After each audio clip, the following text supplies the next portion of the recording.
Hare Krishna! Meu nome é Bhagavan Das e é um prazer inenarrável poder gravar mais esse vídeo com você. E hoje o nosso tema é: quem é o maior herói de todos os tempos? Então nós vamos colocar lado a lado aí super-heróis como Superman, Batman, The Flash, T'Challa. E do outro lado nós vamos colocar Krishna. Krishna vai enfrentar todos os maiores super-heróis da DC, da Marvel, de outras produtoras. E aí nós vamos chegar à grande conclusão de quem é o maior herói de todos os tempos. Vamos ver alguns critérios como os super vilões que eles enfrentam, os seus disfarces, quais são os seus poderes, os símbolos que eles carregam no peito, as cores simbólicas do uniforme.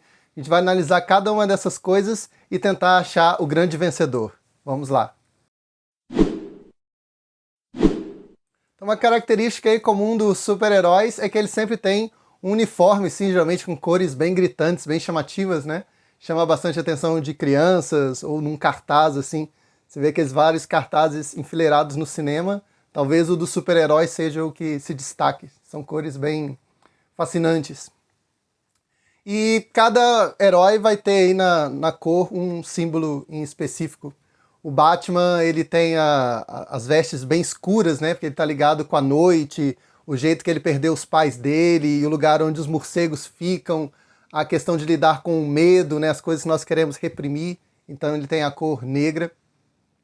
Mas a maioria dos super-heróis aí, norte-americanos, a gente sabe, eles têm a cor da bandeira dos Estados Unidos, né? Isso é bem compreensível como o Capitão América, né? Tudo bem, ele é dos Estados Unidos e lutou na Segunda Guerra Mundial e tudo bem, né? Tudo bem que o nome dele não é muito bom, né? Capitão América. Porque o pessoal lá do Peru, que mora na América, for pedir ajuda para ele, talvez não sejam atendidos, né? Mas tudo bem, ele tem as cores da bandeira dos Estados Unidos. Agora tem uns assim, tipo o Homem-Aranha do Tobey Maguire. Por que a aranha que pica ele tem as cores da bandeira dos Estados Unidos, né?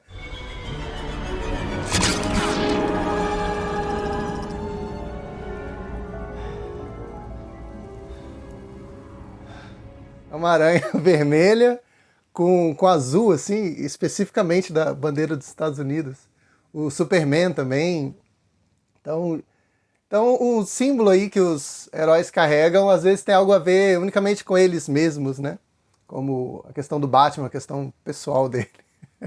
E os outros heróis, eles carregam simplesmente a bandeira dos Estados Unidos, porque geralmente os estadunidenses consideram que a cultura deles é a grande cultura universal, né?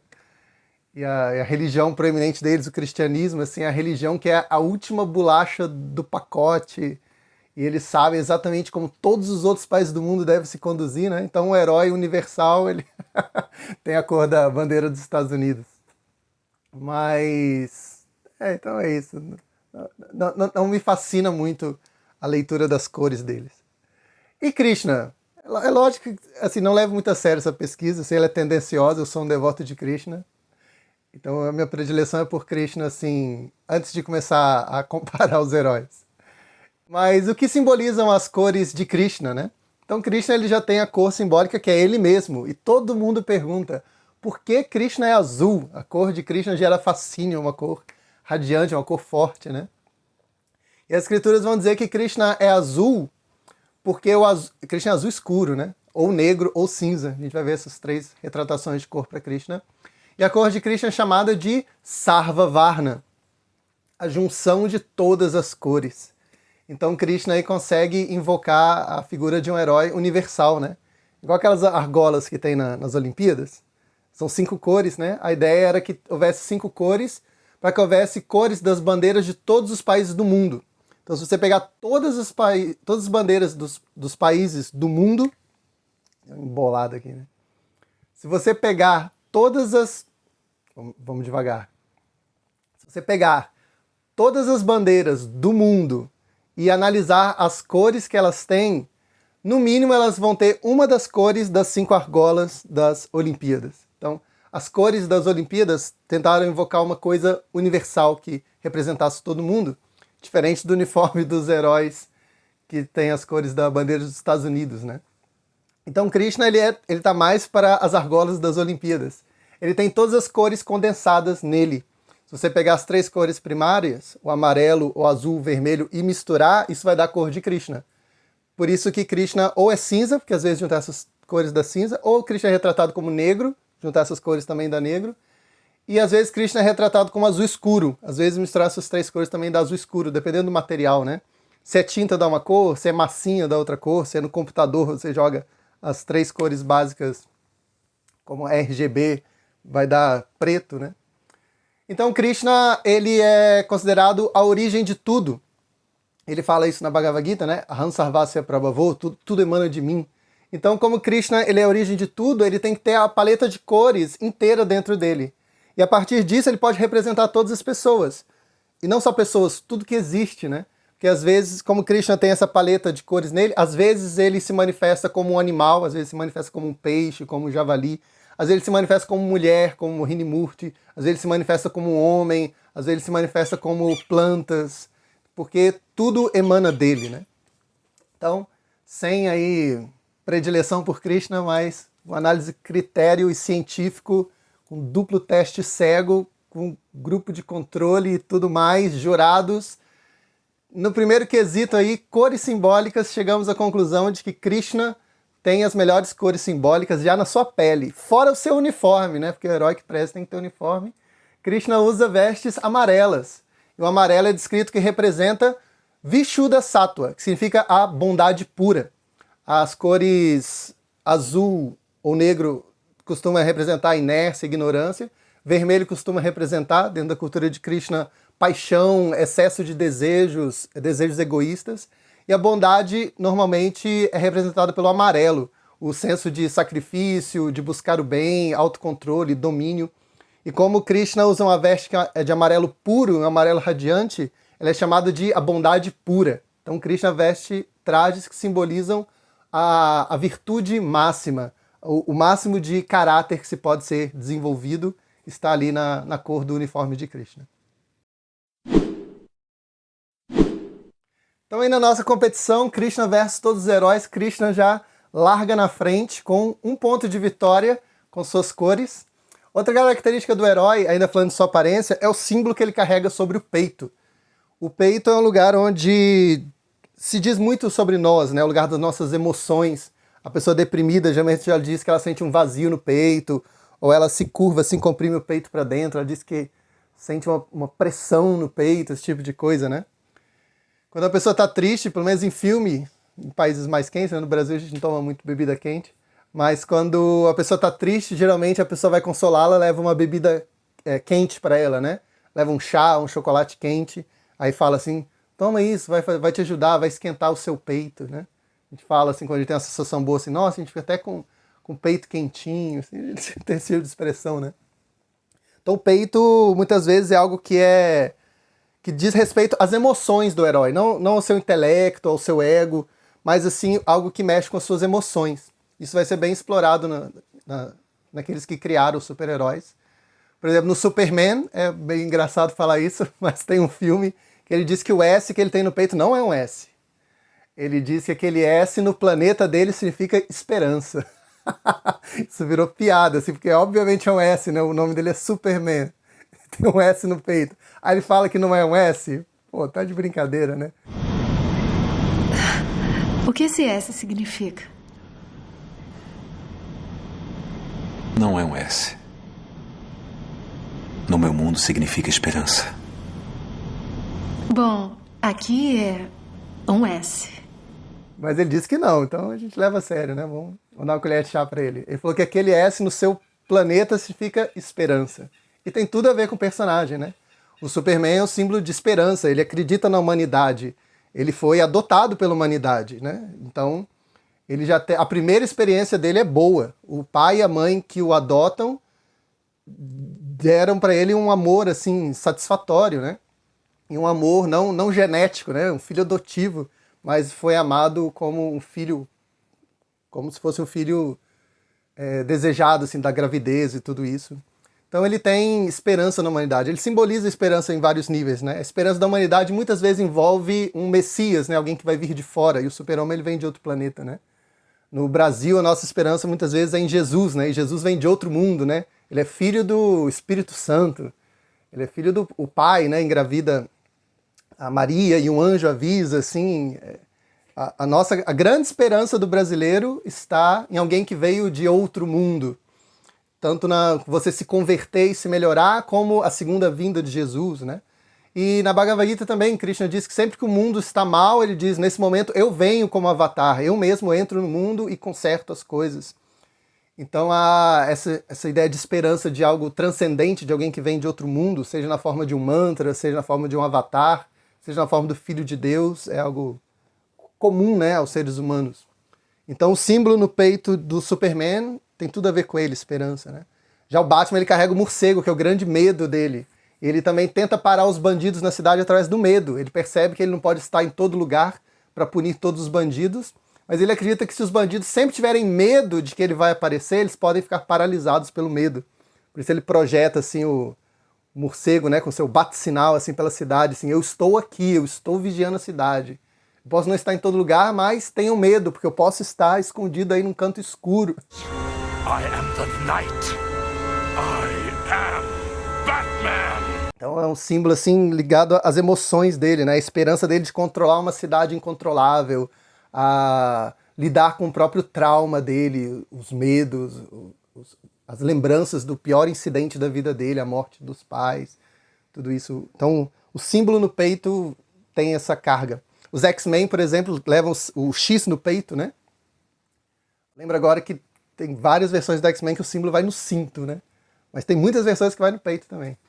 E ali o X significa que eles são unidos, porque é uniforme, né? Todos eles usam X. Então eles estão todos abaixo do professor X, do professor Xavier. E o professor Xavier, o X também significa extra, né? Extra. O professor Xavier dá poderes extras para eles. E eles já têm o gene X, né? Eles são mutantes. Então eles têm assim, o X no peito deles mostra uma ideia de irmandade, né? Eles têm um bom líder que os congrega, eles têm o gene X, e eles usam isso em harmonia, com valores comuns, com o propósito do bem, tudo isso. Agora, e Krishna? Qual é o símbolo que Krishna carrega no peito? Krishna carrega 2 símbolos no peito, vamos ver se eles são bons. Até que esses símbolos são bons, né? Do Batman, do Superman e do X-Men, melhor do que as das cores lá, né? Dos uniformes. E o símbolo de Krishna qual é? Krishna tem um símbolo no peito dele, que é chamado de Shrivatsa, que significa a morada da deusa da fortuna. E Krishna também tem uma joia chamada Kaustuba, que é uma pérola branca. E essa pérola branca, quando Krishna anda, ela naturalmente balança, né? E ela, por ser muito branquinha, ela ficou arrastando muito tempo num pelinho que Krishna tem no peito, um pelinho redondinho assim, um caracolzinho de cabelo. E por essa pérola atritar muito com o cabelo de Krishna, Krishna ficou com esse cabelinho branco. Ele tem um cabelinho branco assim no peito. E o que representam a Shrivatsa e a Kaustuba? As duas representam como Krishna está sempre meditando nos seus devotos. Então Deus, Krishna, para quem não sabe, ele é Deus, né, dentro da literatura védica. Krishna, ele não é um Deus assim, eu sou o Senhor, vocês são meus servos. Não, Krishna, ele tem uma relação de alteridade, um amor bilateral e bem recíproco, em que quando os servos de Deus servem Deus, Deus ele não aceita esse serviço como Senhor. Ele pensa, eu tenho que me tornar servo deles também, eu tenho que retribuir servindo-os. Então Deus ele reciproca se tornando servo de seus servos. Então essa característica de que o devoto só pensa em Deus, ele não encontra um Deus que só está pensando em si. Você encontra um Deus que só está pensando nos seus devotos, que só está pensando nos seus servos. Assim como nós meditamos em Deus, Deus medita na gente. Então esses 2 símbolos, estarem no coração de Deus, significa que é o centro das emoções dele. Então ele tem como centro das emoções dele a deusa da fortuna, que é a devota original de Deus, e a joia, Kaustuba, ela é o símbolo da alma pura, que a alma ela não é sempre pura, ela pode ser encoberta, ela é sempre pura, mas ela pode ser encoberta por ignorância, por luxúria, cobiça, ira. Quando a deusa da fortuna, né, a serva original de Deus, que é o aspecto feminino de Deus, ela é sempre pura. Mas Krishna carrega esses 2 símbolos com ele, aquela que é sempre pura e a alma que pode se tornar pura se tirar suas camadas de impureza. Então esse é, assim como o devoto tem como centro da sua vida Deus, Deus tem como centro da sua vida os devotos, e ele carrega isso no seu coração. É como se o Batman carregasse assim no seu peito uma foto assim de todos os moradores de Gotham City, assim, todos os bons cidadãos.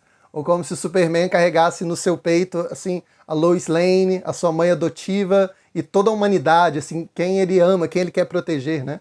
Eles não escolheram bem esse símbolo, eu gosto dos símbolos deles. Mas o de Krishna é melhor. Primeiro porque é o de Krishna e depois porque é melhor. Então, considerando esses dois critérios, temos aí mais um ponto para Krishna. Krishna carrega no seu peito, literalmente, os seus devotos, as pessoas que mais o amam. Ele é aquele que reciproca amor. Krishna não falha em reciprocar o amor daqueles que buscam por ele. Então tudo isso está ali registrado no peito de Krishna. Então, mais um ponto para Krishna. 2-0 por enquanto. Outra característica do super-herói clássica aí é o disfarce, né? O herói ele tem que se disfarçar, porque muitas vezes ele quer continuar indo no emprego dele, ele tem que ir para a escola, ele tem que seguir com sua vida, né? E ele tem medo de que pessoas sequestrem as pessoas que ele ama, né? Seja sua tia, viúva, seja sua namorada, alguma coisa, né? As pessoas saberem onde ele mora, tudo isso é muito perigoso.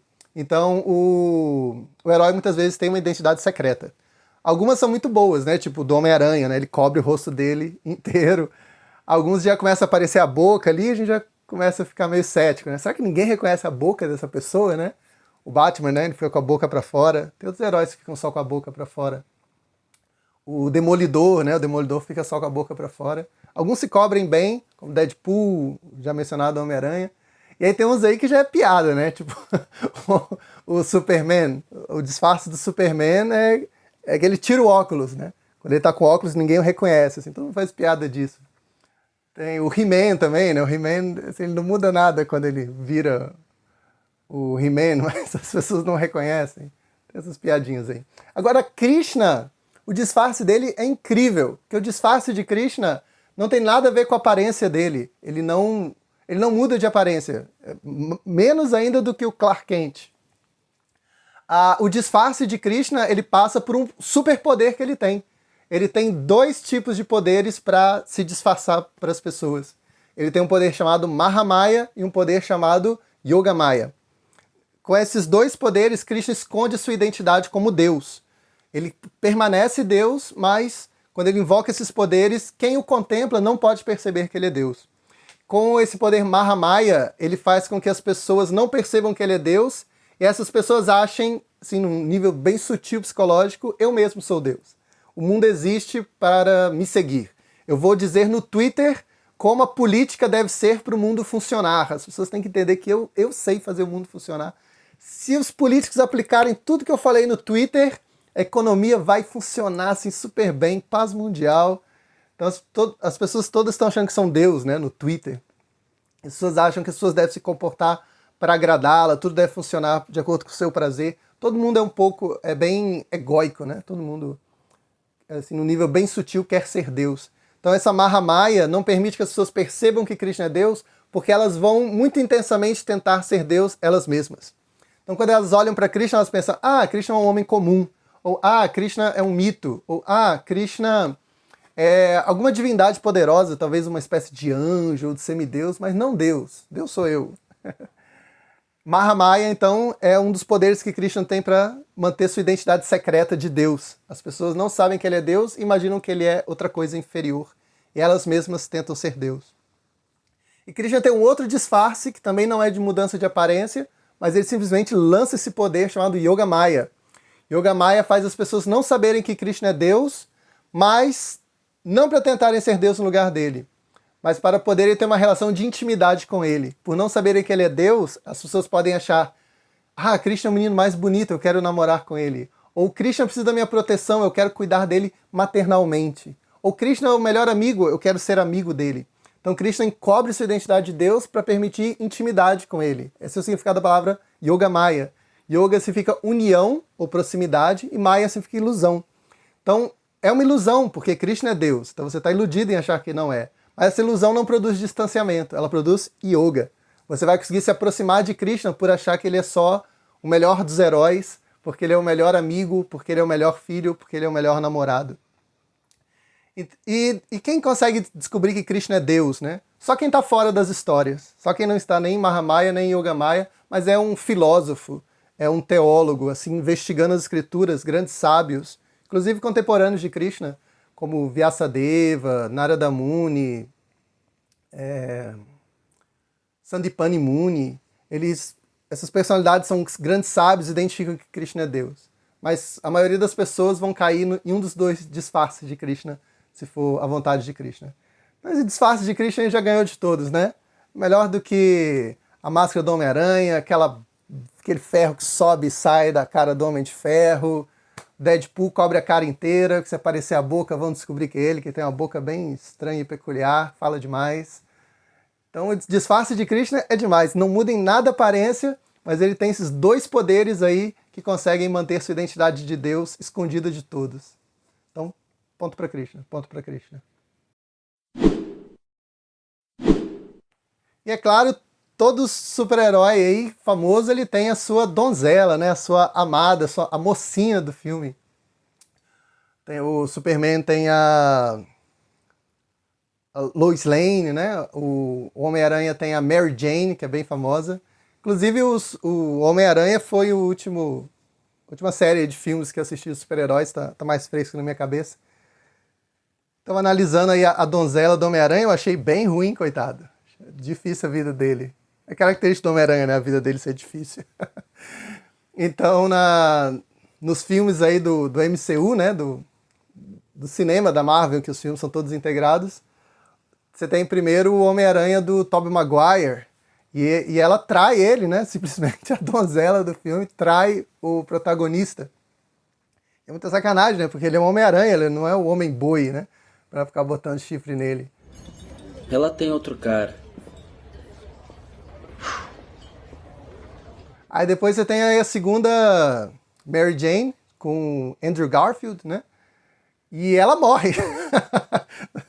A primeira não era muito bacana, a segunda era super bacana, muito boa mulher, muito boa pessoa, mas ela morre. Aí depois você tem o terceiro Homem-Aranha com Tom Holland, e ela tem Alzheimer, né? Poxa, eles namoram, ficam tudo bem, mas no final do filme ela tem Alzheimer, lá o Doutor Estranho incute essa doença nela e ela não lembra mais do namorado. Ele encontra ela na lanchonete, assim, e aí, como é que tá, assim? Quem é você? Tá tudo bem? O que que tá acontecendo? Então a vida é meio difícil, né? E a namorada de Krishna? A namorada de Krishna não tem nenhum desses defeitos. Ela não trai Krishna, ela não morre, ela é imortal e ela não tem problemas de memória, ela sempre lembra de Krishna. Então toda vez que Krishna vem a esse mundo fazer seus atos heróicos, a sua namorada eterna vem com ele, com seu corpo imortal, com sua fidelidade e com sua memória intacta de estar sempre meditando em Krishna. Então se Krishna vem como um rei ideal, por exemplo, quando ele veio como Rama, a namorada dele veio como Sita. Quando Krishna veio como um vaqueirinho, a namorada dele veio como uma vaqueirinha, Radha. Quando Krishna veio como, assim, ocultando muito pouco da sua divindade, né? Vem Deus assim mostrando que é Deus, como Vishnu, ela veio como Lakshmi, também uma deusa, a deusa da fortuna. Então Deus se apresenta como Deus, a sua namorada se apresenta como deusa.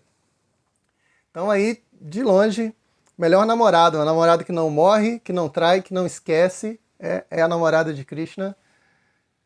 E então, desculpa aí, Homem-Aranha, você é um personagem bacana, mas com Deus você não pode, a namorada dele é a melhor de todas. Mais um ponto para Krishna.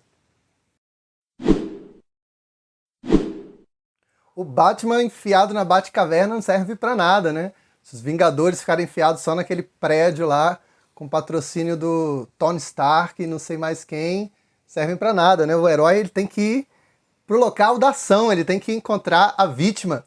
Então ele precisa ser acionado. Então esse é um outro elemento aí importante do herói, como ele é acionado para chegar à cena do crime. E alguns heróis são bem difíceis de serem contactados. Pensa no Batman, por exemplo. Ele mesmo constatou que ele não pode estar em todo lugar. Então ele tentou colocar medo em todo lugar, para as pessoas serem paralisadas pelo medo.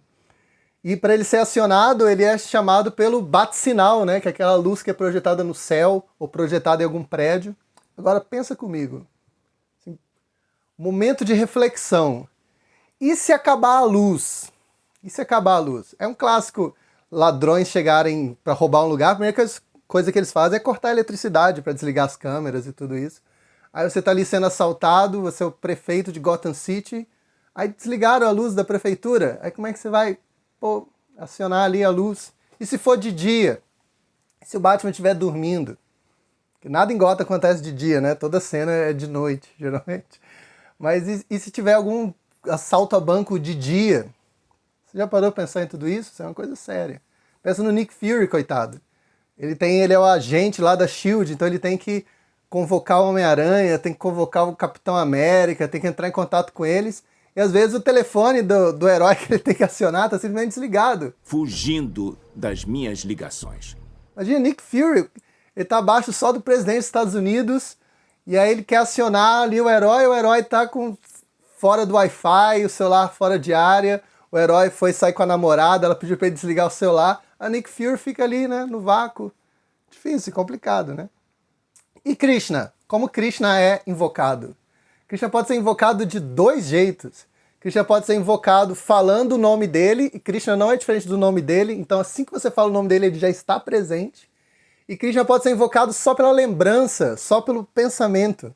Então, assim, sinceramente, não há comparação, né? A facilidade de invocar Krishna.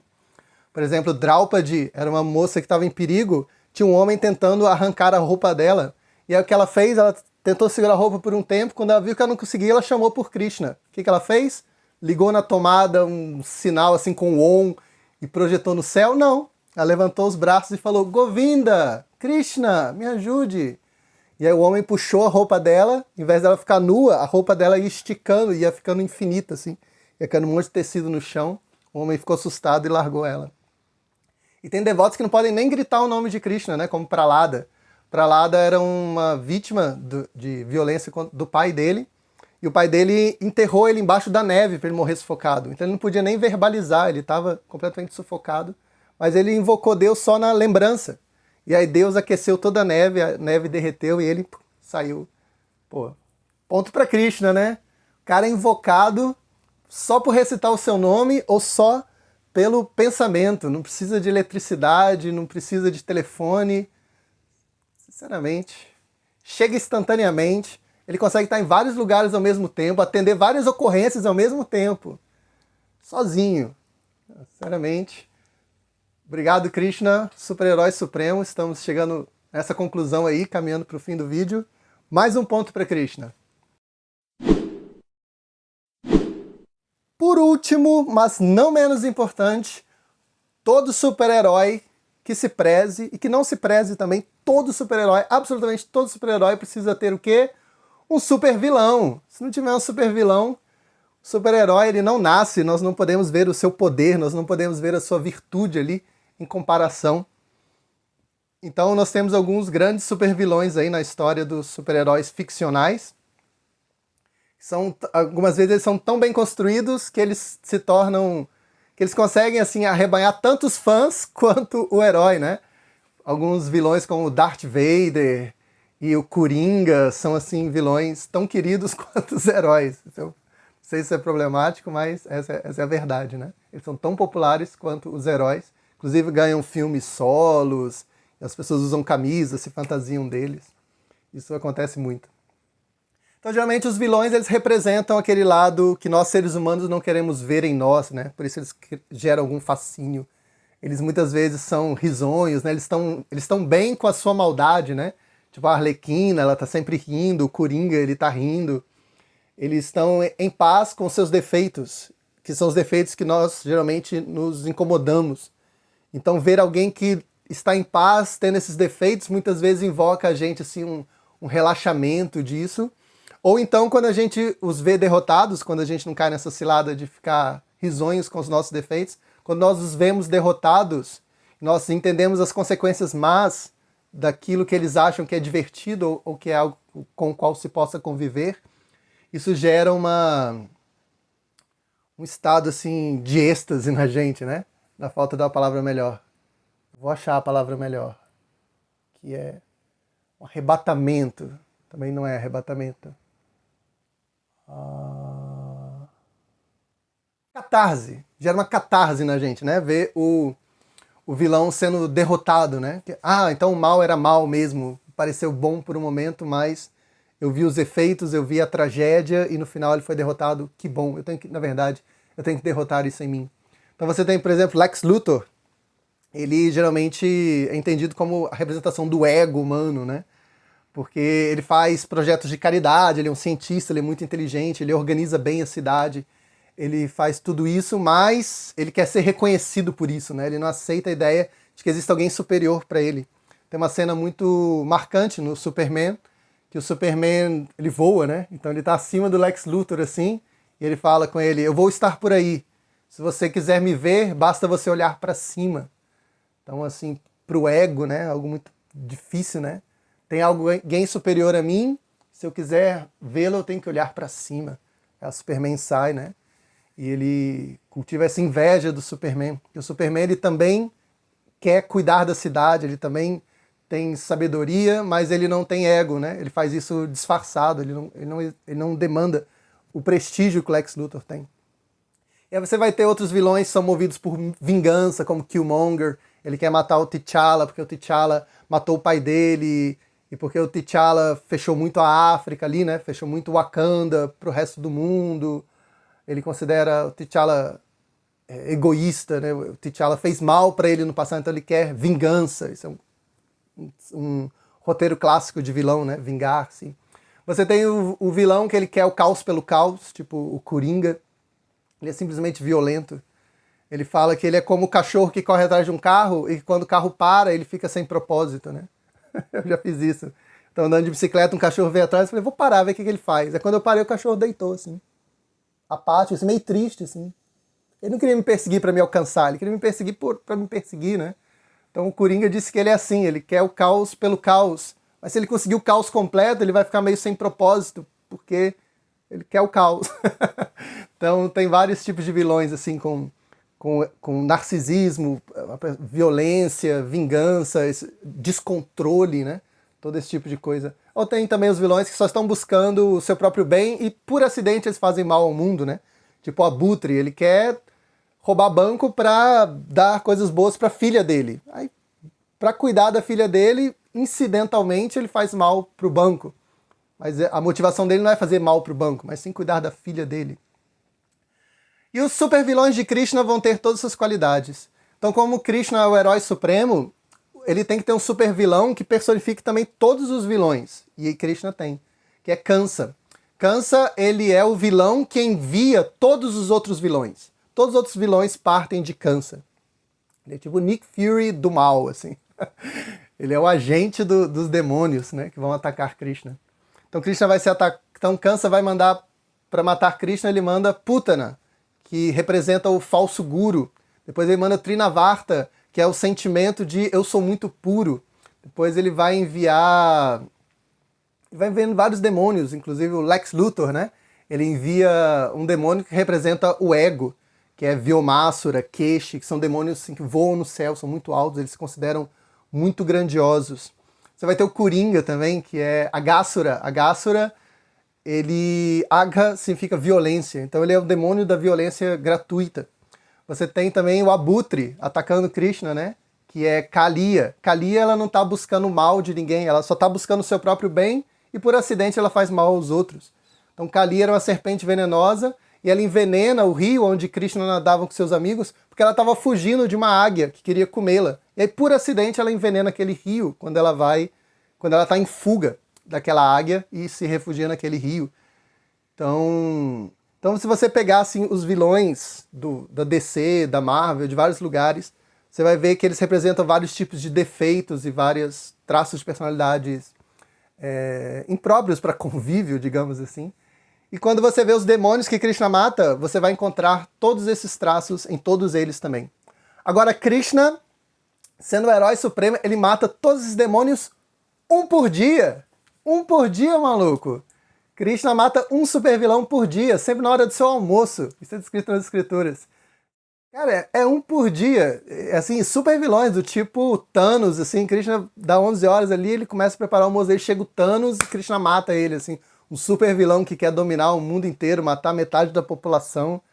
E aí Krishna mata ele, almoça, brinca com os amigos, vai para casa e no outro dia ali, 11h30, 11h45, ele mata mais um super vilão. Então aí, sinceramente, os super vilões que Krishna vai enfrentar, eles personificam todos os vilões juntos, porque é um por dia, vindo do manancial de toda maldade, que é Kamsa, e Krishna vai derrotar todos eles um por dia. Então, mais uma vez aí, ponto para Krishna. Então aí, fechando o resultado da nossa pesquisa, Krishna é o maior herói de todos os tempos, fora um elemento que Krishna não é ficcional, né? Krishna existe de verdade. Isso aí já dá mais uns 3, 4, 5 pontos para ele, né? Só em um único critério, ele já ganha muitos pontos. Então, realmente, aí, Krishna, 10. Todos os outros heróis, 0. Krishna é o maior herói de todos os tempos. Por isso, ele é digno de nossa meditação. Meditemos em Krishna. E é isso. Espero que você tenha gostado do vídeo. A gente se vê no próximo. Hare Krishna.